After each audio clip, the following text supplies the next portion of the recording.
Hello everyone, this is Inverse and you're watching another Company of Heroes Online first-person videocast. Today we got a game on Angleville between myself as the Terror Commander and Rocky. Some of you guys who are Game Replays members from the Retail Company of Heroes days might recognize him. He's a pretty new Retail Company of Heroes player, relatively speaking at least. However, he is a fairly good player. I think he got level, I don't know, 15 maybe? I can't remember. I'm not good with remembering stuff like that. But anyways, he's a pretty good player. I've played him once before. I played him on my American account and actually lost to him. It was a good game though. And this game promises to be just as good as that one. I'd also like to say that if you guys haven't checked it out, go to the Company of Heroes forums or the Game Replays forums, because a replay launcher utility has finally been released, meaning you can watch replays, you can save replays, all that good stuff. That also means I will be taking submissions for replay casts. I'll actually be posting a replay cast of a game right after this game, hopefully, if I get the time for it. I should. However, I would love to cast some community games.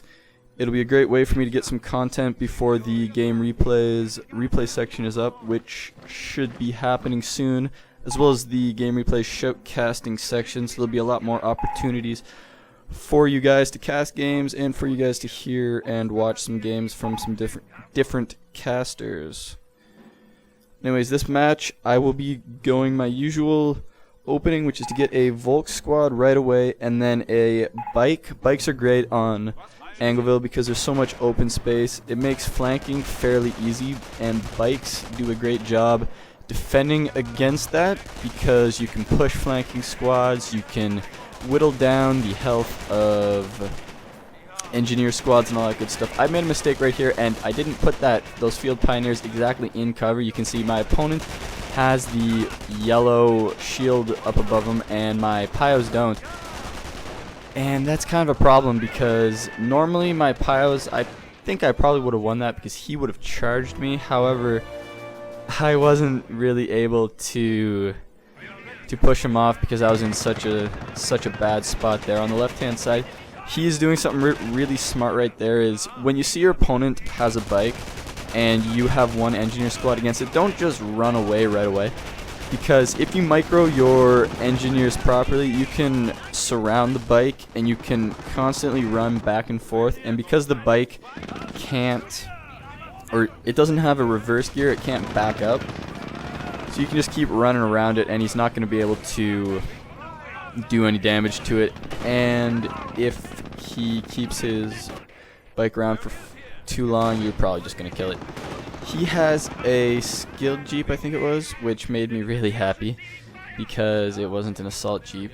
And he's also only a level 5 commander in this game, which is something important to note. Of course, levels, not exactly everything, especially when you're a Terror Commander, and I don't really use too many Doctrine abilities this game. However, it is something important to keep in mind. He also doesn't have any army items, so he is at a significant disadvantage early in the game. Engagement in the middle here. What I'm trying to do is, I actually did it terribly, but I was going to try to push the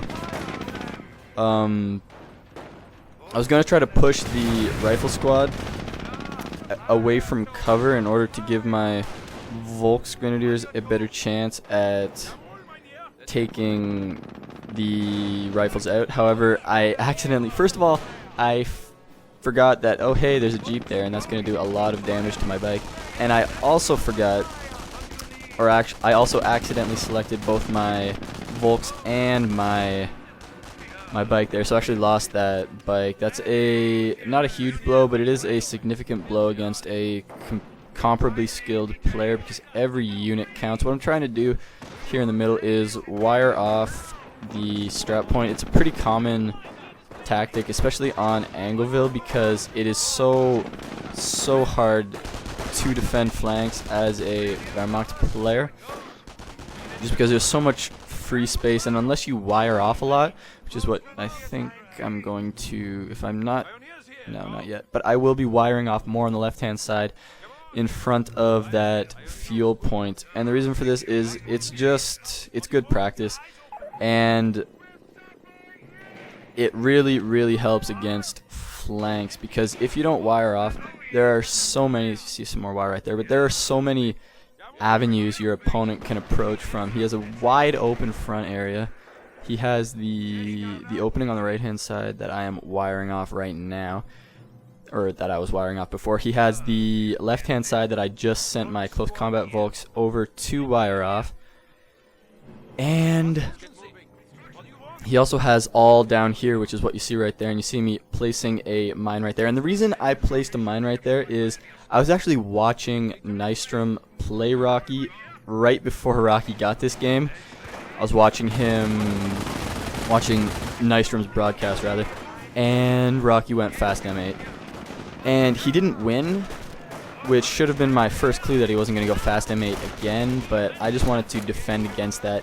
And if he had gone fast M8 and decided to rush my base, try to lay a mine on my Krieg barracks where my packs would have come out, I would have had a lot of trouble if I hadn't put that mine right there. Because if he just builds an M8, takes it, and then right-clicks on my headquarters, it's going to go right down that middle road, because that's the path of least resistance. It's also the path that would be the quickest, because vehicles, of course, move faster on red cover, which are often roads, which is also why it's a very good idea to put mines on red cover, because vehicles, especially Jeeps, are going to want to take those paths as much as possible. I also see an engineer squad on the left-hand side, so I'm going to send my close combats over to make sure he doesn't cut that wire. I actually didn't finish laying that wire, which is too bad. It's kind of pointless at this point because he could just walk around.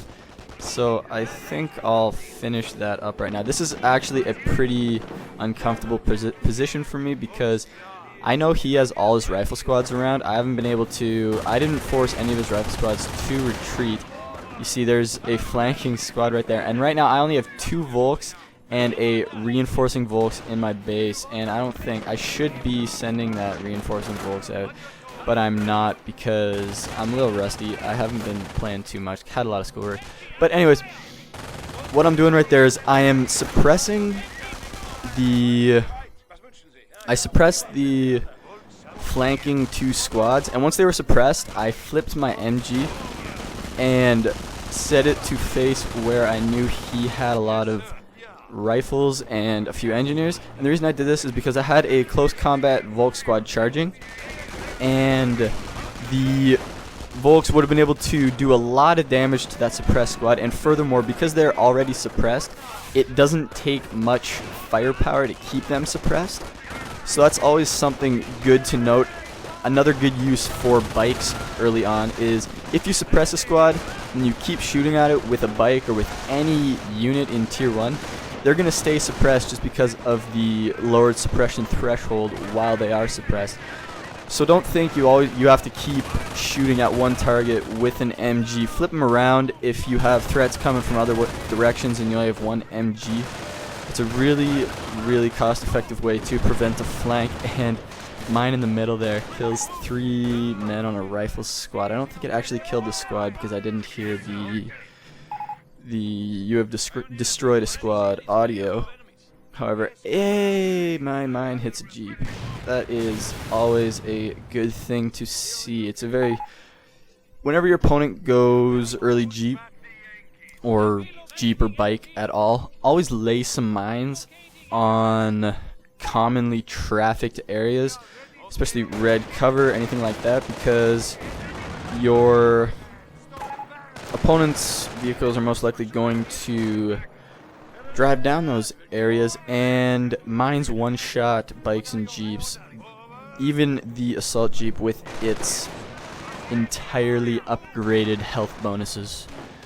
So now I got a fast tier 2. However, the moment I got my tier 2 up, or it might have been a little bit after, he popped bars, which was unfortunate for me and is why I got a Gren instead of a pack, and am now getting I got a sniper. I'm only now getting my pack. There are a few reasons for this. One being, of course, that he went bars first, and bars are very expensive and mean he's really going to be pushing with his rifle squads if he wants to gain an advantage, and won't have much manpower or fuel into the mid game for an M8 rush. What I'm doing right now, just a little aside, is wiring off his side of these green cover hedges, or these green cover sandbags rather, in the middle, or not sandbags, bales of hay. I don't know how they give really good cover, but anyways, that's not the point.